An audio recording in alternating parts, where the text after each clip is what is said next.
И цело време го донеле Заев да го продаде името. Ајде мајката! Република Северна и двојазична Македонија, денешната реалност на нашата држава, а контра се она што во минатото го велеше СДСМ. Петре Шилегов, сега градоначалник на Скопје, од Собраниската говорница, најави дека промена на уставот и двојазичност во Македонија нема да има.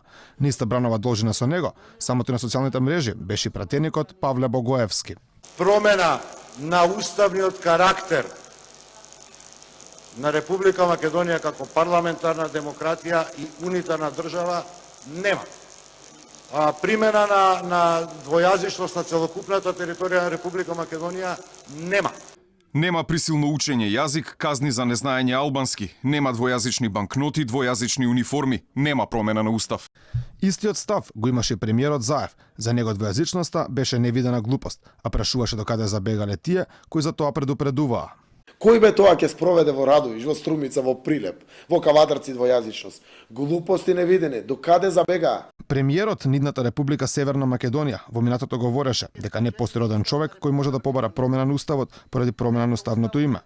Додека го дишам овој македонски воздух и додека ме држи памет дека мојот дедо, мојот татко, сите мои предци, јас, мојот син и ќерка сме македонци, родени овде во Македонија, тоа не може да се случи. И не само тоа, верувам дека не постои роден човек во Македонија подготвен да излезе пред парламент и да бара промена на устав заради промена на уставното име.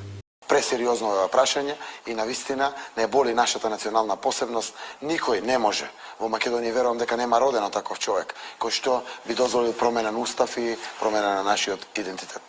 А и тврдеше дека нема да дозволи негова промена.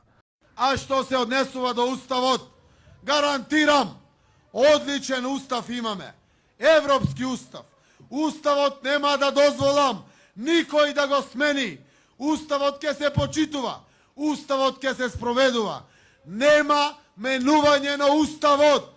Бидете спокојни. Како и дека тоа ќе го направил заедно со граѓаните. Испраќаме пораката до цела Република Македонија дека граѓаните заедно сплотено и ќе го сочуват уставот, кој што денеска е толку актуелен во обидите на власта да го врати помилувањето за изборните нерегуларности. Инаку во петокот во Собранието со 81 глас за беше ратификуван договорот со Грција и промената на уставот и уставното име на државата, а од вчера вечер со објавување во службен весник албанскиот е втор официјален јазик во Македонија. Иако не беше така најавуван од премиерот Заев и неговите соработници, денешната реалност е Да живее Република Северна Македонија.